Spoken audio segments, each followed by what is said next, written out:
ಎಲ್ಲರಿಗೂ ಮಧ್ಯಾಹ್ನದ ಶುಭಾಶಯಗಳು. ನನ್ನ ಹೆಸರು ಮಹೇಶ್ವರಿ. ನಾನು BSc 3rd ಸೆಮ್ ಓದುತ್ತಿದ್ದೇನೆ.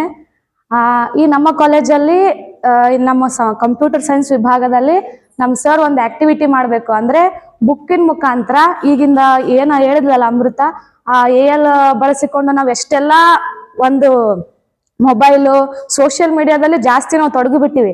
ಅದೆಲ್ಲದರಿಂದ ಆಚೆ ಬರೋದಕ್ಕೆ ಒಂದು ದಾರಿ ಏನಾದರೂ ನೋಡೋಣ ಅನ್ನೋ ಸಲುವಾಗಿ ನಮ್ಮ ಸರ್ ಈ ಆಕ್ಟಿವಿಟಿ ಬುಕ್ ಅನ್ನ ಈ ತರ ಬುಕ್ ಓದೋದ್ರ ಮುಖಾಂತರ ನಮ್ಮ ಓದುವ ಹವ್ಯಾಸ ಹೆಚ್ಚಲಿ ಅಂತೇಳಿ ಸರ್ ಒಂದು ನಮಗ ಆಕ್ಟಿವಿಟಿ ಮಾಡಕ್ ಹೇಳಿದ್ರು.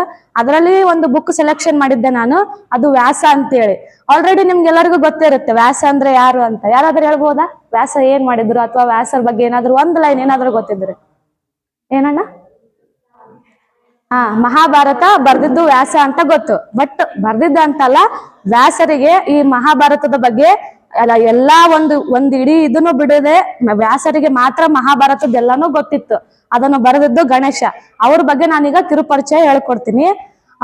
ಒಂದು ಗುಡಿಸಲಿರುತ್ತೆ ಯಮುನಾ ನದಿ ತೀರ ಅಂತೇಳಿ. ಆ ಗುಡಿಸಲಲ್ಲಿ ಒಬ್ಬ ತಂದೆ ಮತ್ತು ಒಬ್ಬ ಸಾಕು ಮಗಳು ವಾಸವಿರ್ತಾರೆ.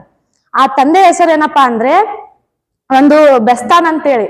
ಇವರು ಆ ಒಂದು ರಾಜ್ಯವನ್ನು ಆಳ್ತಿದ್ದವನು ಕೂಡ ಬೆಸ್ತಾನ್ ಪಾಳ್ಯಕ್ಕೆ ಸೇರಿರುತ್ತದೆ ಇದು ಒಂದು ರಾಜ್ಯ. ಅದರಲ್ಲಿ ಒಬ್ಬ ಬೆಸ್ತಾನ್ ಅನ್ನೋ ಒಬ್ಬ ತಂದೆ, ಒಬ್ಬ ಸಾಕು ಮಗಳು ಸತ್ಯಾವತಿ ಅಂತೇಳಿ.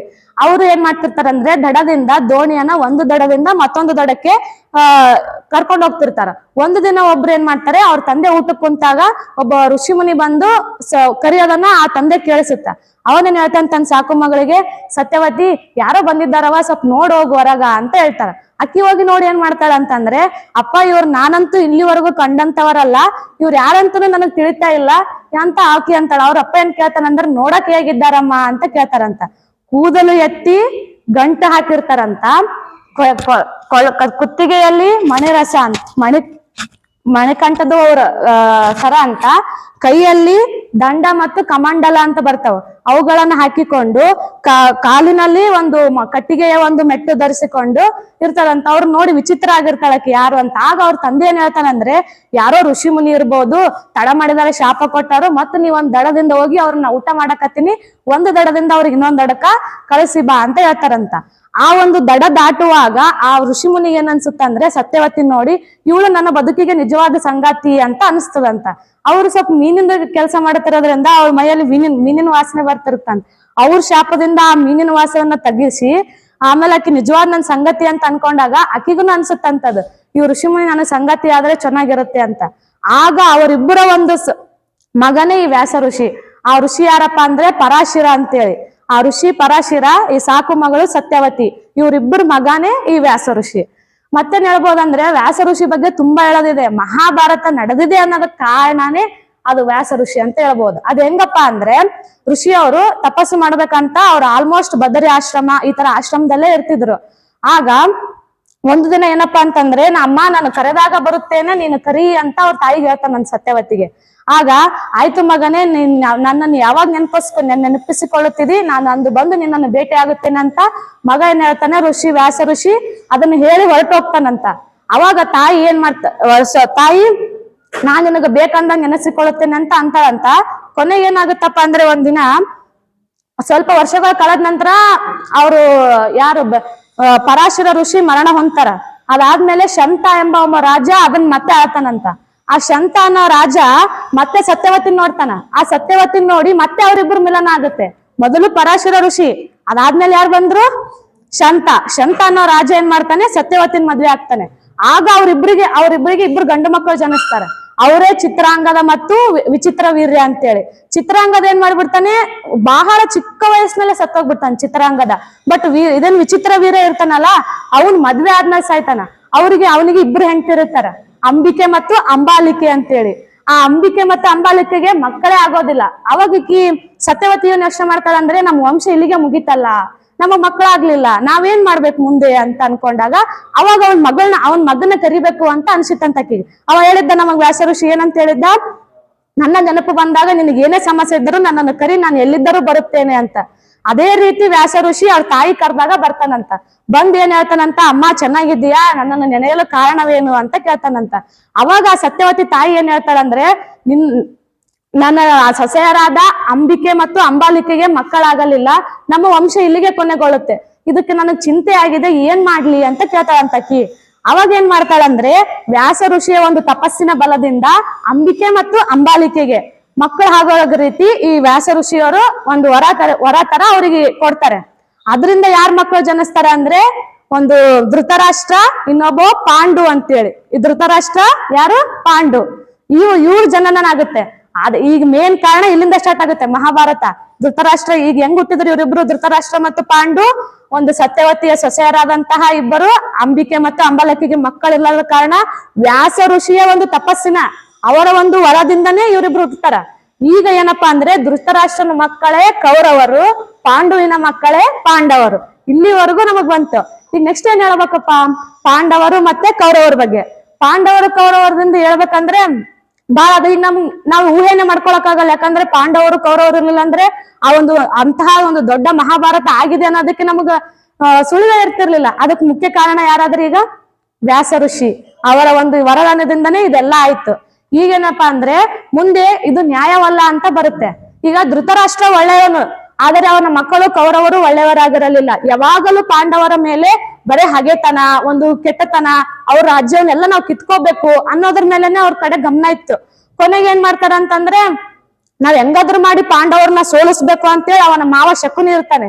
ಅವನ ಒಂದು ಉಪಾಯದಿಂದ ಇವ್ರು ಕೌರವರು ಮುಂದುವರಿತಿರ್ತಾರೆ. ಒಂದು ದಿನ ಶಕುನಿ ಏನ್ ಮಾಡ್ಬಿಡ್ತಾನೆ, ಜೂಜಾಟವನ್ನ ಏರ್ಪಾಡು ಮಾಡ್ತಾನೆ. ಆ ಜೂಜಾಟದಲ್ಲಿ ಪಾಂಡವರ ಕಡೆ ಇರ್ತಕ್ಕಂತಹ ಮೊದಲು ಯುಧಿಷ್ಠಿರ ಏನಿರ್ತಾನೆ, ಆ ಯುಧಿಷ್ಠಿರ ಏನ್ ಮಾಡ್ತಾನೆ, ಜೂಜಾಟದಲ್ಲಿ ತನ್ನ ಇಡೀ ಸಾಮ್ರಾಜ್ಯವನ್ನೇ ಕಳೆದುಕೊಂಡು ಬಿಡ್ತಾನೆ. ಅವಾಗ ಕೊನೆಯದಾಗಿ ಅವ್ರು ವನವಾಸಕ್ಕೆ ಹೋಗ್ಬೇಕಾಗಿ ಬರುತ್ತೆ. ಅವ್ರನ್ನ ಕಾಡಿಗೆ ಕಳಿಸ್ಬಿಡ್ತಾರೆ. ಹುಟ್ಟು ಬಟ್ಟೆಯ ಮೇಲೆನೆ ಪಾಂಡವರು ಕಾಡಿಗೆ ಹೋಗ್ತಾರೆ. ಈ ವಿಷಯ ವ್ಯಾಸ ಋಷಿಗೆ ತಿಳಿಯುತ್ತೆ.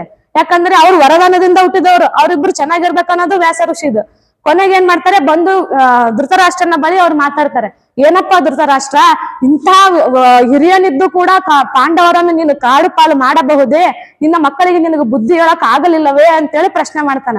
ಆಗ ಅವ್ರು ಧೃತರಾಷ್ಟ್ರದ ಏನು ಮಾತು ಬರಲ್ಲ. ಯಾಕೆಂದ್ರೆ ಮಕ್ಳಿಗೆ ಅವ್ನು ಹೇಳಷ್ಟು ಬುದ್ಧಿ ಹೇಳಿರ್ತಾನೆ, ಆದ್ರೆ ಯಾವ್ದೇ ರೀತಿ ಅವ್ರ ಮಾತನ್ನ ಕೇಳೋದಿಲ್ಲ. ಕೊನೆಗೆ ಏನಾಯ್ತು ಅಂತಂದ್ರೆ, ಕೌರವರು ಮತ್ತು ಪಾಂಡವರ ನಡುವೆ ಏನೇ ಮಾಡಿದ್ರು ಅವ್ರು ಒಂದಾಗಕ್ ಆಗ್ಲಿಲ್ಲ. ಕೊನೆಗೆ ಯುದ್ಧನೇ ಆಗ್ಬೇಕಾಯ್ತು. ಸುಮಾರು 18 ದಿನಗಳ ಕಾಲ ಯುದ್ಧ ನಡೆಯುತ್ತೆ ಕೌರವರು ಮತ್ತು ಪಾಂಡವರ ನಡುವೆ. ಯುದ್ಧ ನಡೆದಾಗ ಏನಾಗುತ್ತಂದ್ರೆ, ಎಷ್ಟೇ ಹೇಳ್ತಾರೆ ಇವ್ರು, ನಿನ್ ಬುದ್ಧಿ ಹೇಳ್ಬೇಕಾಗಿತ್ತು, ಹಿಂಗ್ ಯಾಕೆ ಮಾಡಿದೆ ಅಂತ ವ್ಯಾಸರು ಬಹಳ ಒಂದು ಧೃತರಾಷ್ಟ್ರನಿಗೆ ಜಾಸ್ತಿ ಹೇಳ್ತಾನ. ನಾನು ನೀವು ತಡಿಬೇಕಾಗಿತ್ತು, ನೀವು ಬುದ್ಧಿ ಹೇಳ್ಬೇಕಲ್ವಾ, ನಿಮ್ ಮಕ್ಕಳ ಬುದ್ಧಿ ಮೊದ್ಲಿಂದಾನೇ ನಿಮಗ್ ಗೊತ್ತು, ಅದನ್ನ ನೀವೇನಾದ್ರೂ ಸರಿಪಡಿಸ್ಬೋದಾಗಿತ್ತು, ನೀವು ಯುದ್ಧವರೆಗೂ ಯಾಕೆ ಹೋಯ್ದ್ರಿ ಅಂತೇಳಿ ಬಹಳ ಒಂದು ಬುದ್ಧಿವಾದವನ್ನ ಹೇಳ್ತಾರೆ. ಆದ್ರೂ ಕೂಡ ಕೊನೆಗೆ ಯುದ್ಧ ನಡಿಬೇಕಾಗತ್ತೆ. ಯುದ್ಧ ನಡೆಯುತ್ತೆ ಯುದ್ಧ ಕೂಡ. ಆಗ ಯುಧಿಷ್ಠಿರ ಒಂದ್ಸತಿ ಜಾಸ್ತಿ ಅದರ ಬಹಳ ಕೆಟ್ಟವನಂದ್ರ ಕೌರವರ ದುರ್ಯೋಧನ. ಅವ್ನ್ ದುರ್ಯೋಧನನಿಗೆ ಸಾಯಿ ಹೊಡಿಬೇಕು ಅಂತೇಳಿ ಯುಧಿಷ್ಠಿರ ಒಂದ್ಸತಿ ಪ್ಲಾನ್ ಹಾಕೊಂಡಿರ್ತಾನೆ. ಬಟ್ ಆದ್ರೆ ಏನಾಗುತ್ತೆ ಅಲ್ಲಿ ಅಂದ್ರೆ, ವ್ಯಾಸರು ಹೇಳ್ತಾರೆ, ಅದು ನಿನ್ನ ಕೆಲಸ ಅಲ್ಲ, ಅವನ ಮರಣ ಭೀಮನ ಕೈಯಲ್ಲೇ ಇದೆ, ನೀವ್ ಯಾವ್ದು ಕಾರಣಕ್ಕೂ ನೀ ಮುಂದಾಗ್ಬೇಡ ಅಂತ. ಕೊನೆಗೆ ಭೀಮ ಏನ್ ಮಾಡ್ತಾನೆ, ದುರ್ಯೋಧನನ ತೊಡೆಗೆ ಹೊಡೆದು ಅವನನ್ನೆಲ್ಲ ಕೂಳಿಸಿ ಅವ ಮರಣ ಹೊಂದುತ್ತಾನ. ಅವ ಮರಣ ಹೊಂದಿದ್ಮೇಲೆ ದುರ್ಯೋಧನ ಅವ್ರದ್ದು ಒಂದು ವಂಶ ಏನಾಗುತ್ತೆ, ಕೌರವರ ವಂಶ ಅಲ್ಲಿಗೆ ಮುಗಿಯುತ್ತೆ ಅಂತ ಹೇಳ್ಬೋದು. ಯಾಕಂದ್ರೆ ಎಷ್ಟೇ ಹೇಳಿದ್ರು ಎಲ್ಲರಿಗೂ ಕೇಡು ಬಯಸುವುದು, ಕೆಟ್ಟತನ, ಒಂದು ದುರಾಸೆ ಎಲ್ಲವೂ ಏನಾಗುತ್ತೆ ಅಂದ್ರೆ ಕೊನೆಯಲ್ಲಿ ಅಲ್ಲಿ ಮಣ್ಣಾಯ್ತು. ವ್ಯಾಸ ಋಷಿ ಶಾಪ ಹೇಳಿದ್ರಂತ ಒಂದ್ಸಲ, ಏನಂದ್ರೆ ಯಾವಾಗಲೂ ಕೌರವರದ್ದು ಅನ್ಯಾಯದ ದಾರಿ, ಪಾಂಡವರದ್ದು ನ್ಯಾಯದ ದಾರಿ, ಕೌರವರದ್ದು ಅನ್ಯಾಯದ ದಾರಿ.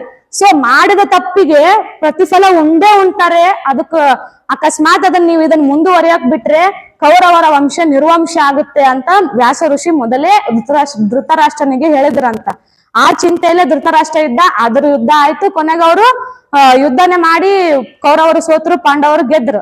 ಆದ್ರೂ ಕೂಡ ಪಾಂಡವರ ಬಗ್ಗೆನೂ ನಾವು ಹೇಳ್ಬೇಕಲ್ಲ, ಇಷ್ಟೆಲ್ಲ ಇದಾಯ್ತು. ಪಾಂಡವರು ಯುಧಿಷ್ಠಿರ ಏನ್ ಮಾಡ್ತಾನೆ, ಅವ್ರ ಸತ್ರು.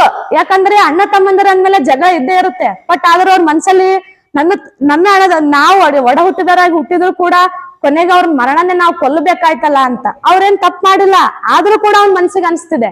ಆ ತಲೆಯಿಂದ ಏನ್ ಅನ್ಕೊಂಡ್ಬಿಡ್ತಾನಂತ ಅಂದ್ರೆ, ಅವನು ನಾನ್ ತಪ್ಪು ಮಾಡ್ಬಿಟ್ಟೆ, ಅವ್ರನ್ನ ಕೊಲ್ಬೇಕಾಯ್ತಲ್ಲ, ನಮಗ ಅವ್ರು ಕೊಟ್ಟಂತ ಕಿರುಕೊಳಕ್ ನಮಗ್ ಕೊಲ್ದೆ ಬೇರೆ ದಾರಿನೇ ಇರ್ಲಿಲ್ಲ, ಆದ್ರೂ ನಾನು ಕೊಂದೇ ಬಿಟ್ನಲ್ಲ. ಈಗ ಅವ್ರ ತಂದೆ ತಾಯಿ ಧೃತರಾಷ್ಟ್ರನಿಗೆ ಮತ್ತು ಗಾಂಧಾರಿಗೆ ಎಷ್ಟು ನೋವಾಗಿರ್ಬೇಡ, ನಾ ಎಂತ ತಪ್ಪು ಮಾಡಿದೆ ಅಲ್ಲ ಅಂತೇಳಿ ಅವನು ವೈರಾಗ್ಯವನ್ನ ಬಯಸ್ತಾನಂತ.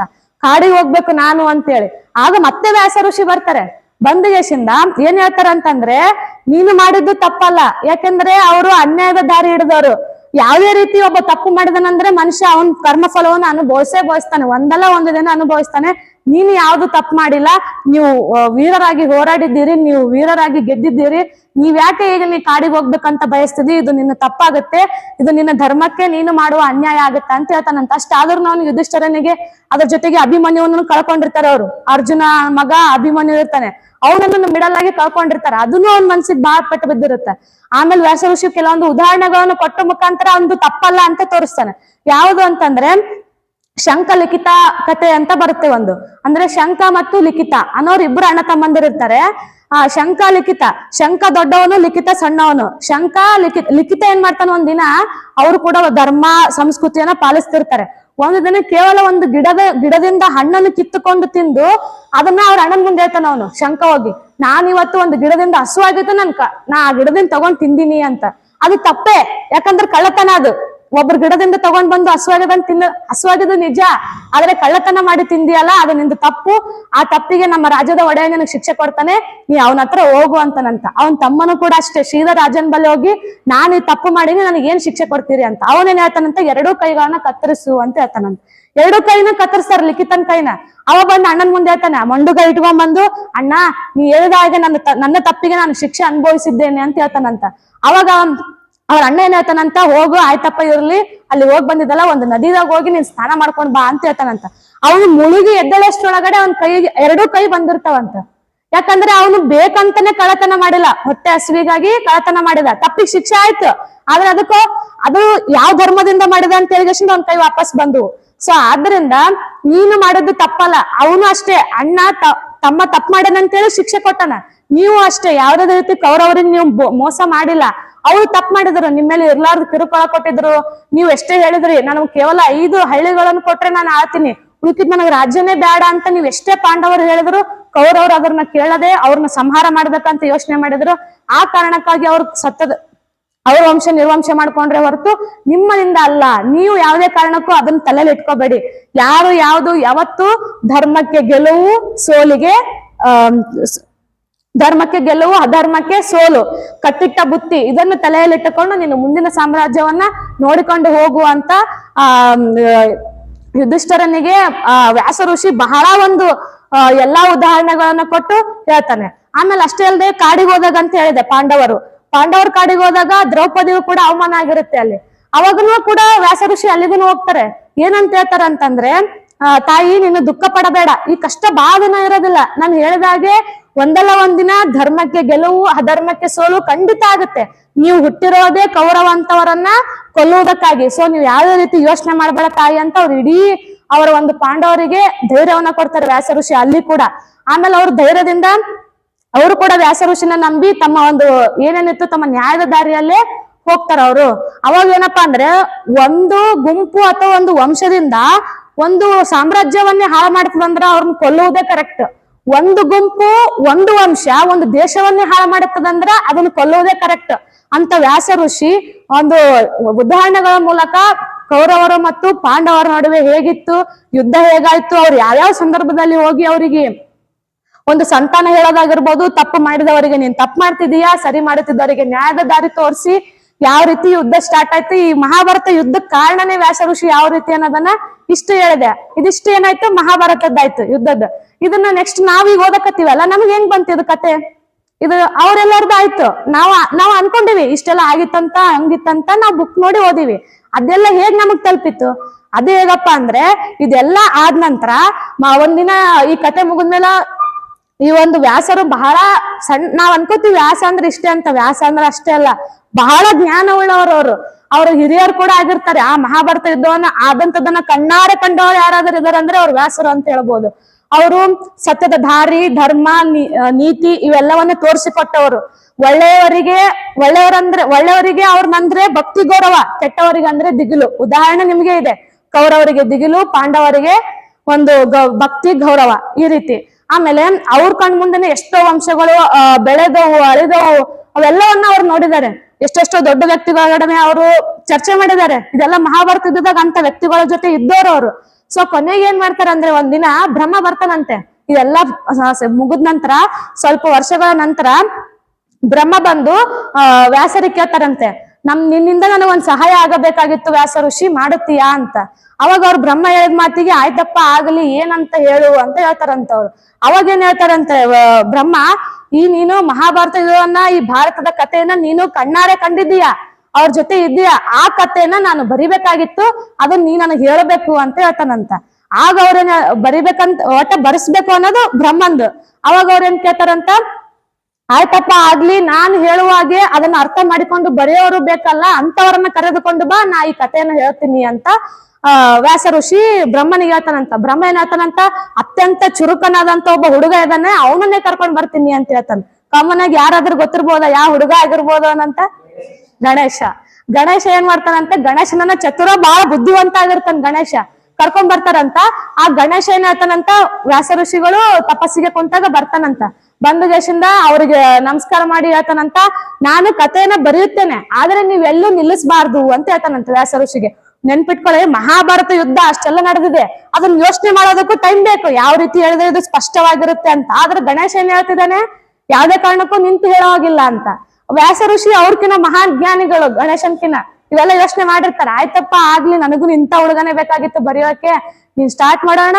ಇವ್ರು ಒಂದು ಪದ್ಯ ಹೇಳೋಷ್ಟರಲ್ಲಿ ಗಣೇಶ ಪಟ ಪಟ್ ಪಟ ಅಂತ ಬರ್ದು ಮುಂದ ಅಂತಿದ್ನಂತ ಅವನು.